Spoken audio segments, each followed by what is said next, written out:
আর এই মুহূর্তে নজর রাখতেই হচ্ছে মুখ্য সচিবকে চিঠি কমিশনের। ইআরও সাসপেনশনের নির্দেশ কেন কার্যকর নয়? মুখ্য সচিবকে চিঠি, জাতীয় নির্বাচন কমিশনের আরো ডিটেল এ বিষয়ে জানাতে পারবে কি রয়েছে চিঠিতে, সোমরাজের কাছ থেকে জানবো। সোমরাজ, রাজ্য এবং জাতীয় নির্বাচন কমিশনের সংঘাত চরমে।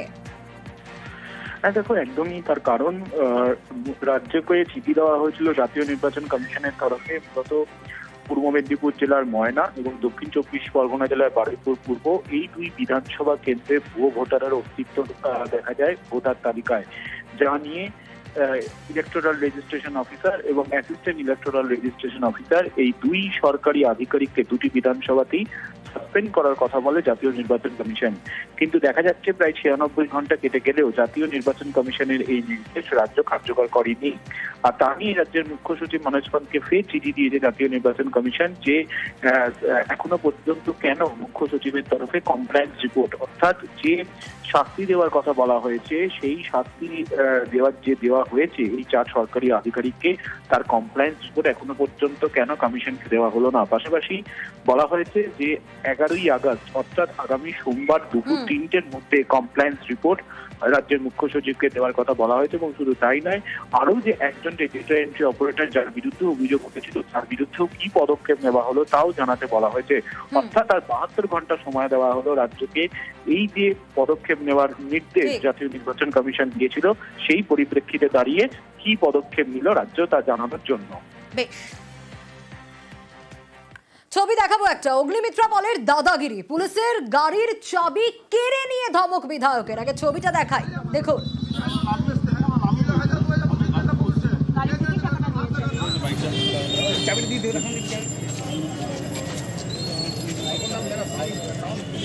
দেখুন সেই ছবি, একেবারে পুলিশের গাড়ির চাবি কেড়ে নিলেন, গাড়ি দাঁড় করিয়ে সিভিক ভলেন্টিয়ারকে রীতিমতো ধমক, গাড়ি থেকে টাকা তোলার অভিযোগ অগ্নিমিত্রার। যে ছবি আপনাদের দেখাচ্ছি অগ্নিমিত্রা পলের দাদাগিরি, দেখুন সেই ছবি।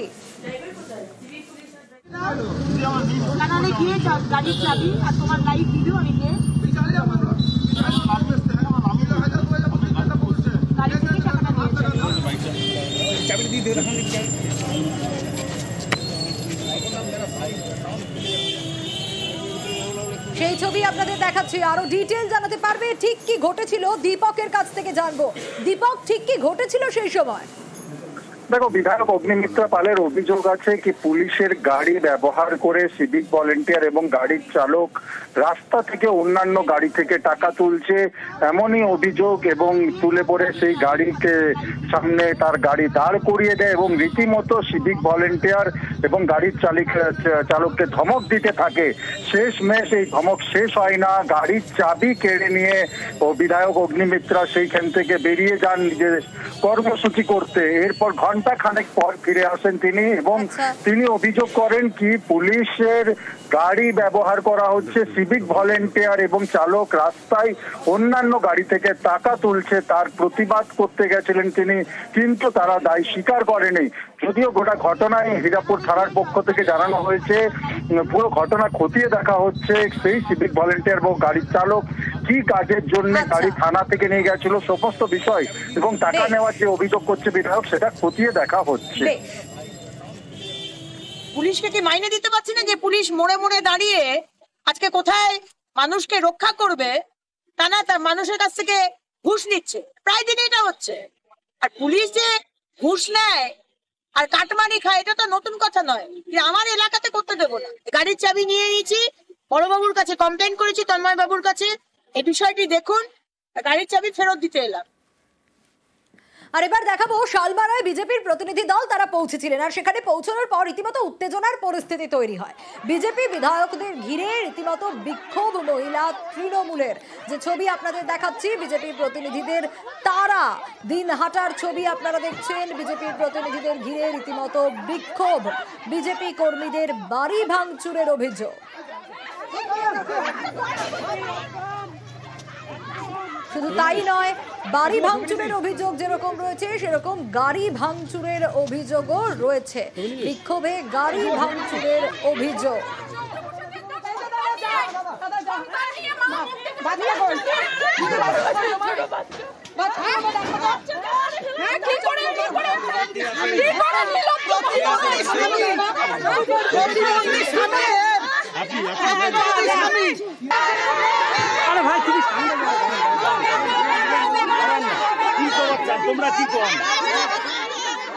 উদয়ন গুহর নেতৃত্বে আজকে আমাদের এই পরিস্থিতি। বাংলার গ্রামে গ্রামে মহিলাদের উপর আক্রমণ করছে, মহিলাদের ভুল বুঝিয়ে মহিলাদের উপর লেলিয়ে দিচ্ছে। এই যে বাংলার এই মানে বিশৃঙ্খল রাজনীতি করার জন্য একমাত্র তৃণমূল কংগ্রেস দায়ী, উদয়ন গুহ দায়ী।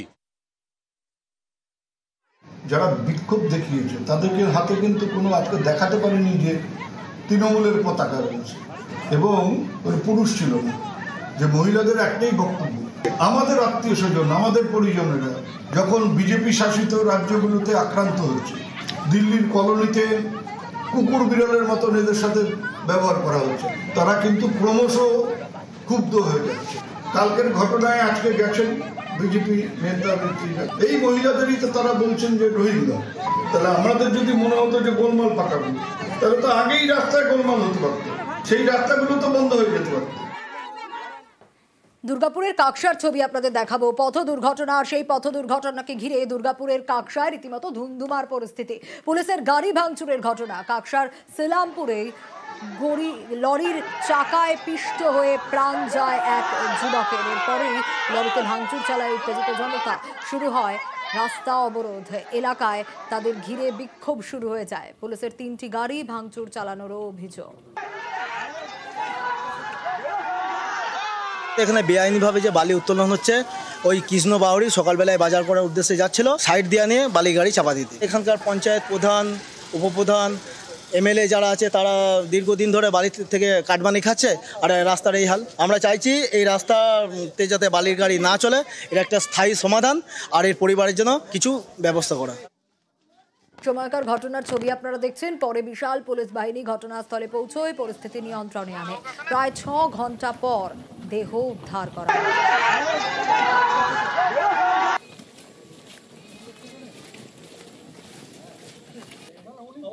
जो অভিযোগ আছে আমরা দেখছি, আমাদের সাফিসিয়েন্ট এখানে লোকাল ডিপ্লয়মেন্ট আছে, আমরা দেখছি ওটা লোকালি। আর जो भी দাবি হবে ওটা আমরা দেখব, অ্যাডমিনিস্ট্রেশনের সঙ্গে টাই আপ করে কি আমরা করতে পারি ভালোভাবে আমরা সাহায্য করার চেষ্টা করব। পুরো অ্যাসেসমেন্ট করে जो भी লিগ্যাল স্টেপ আছে সব আমরা দেখছি ভালো করে।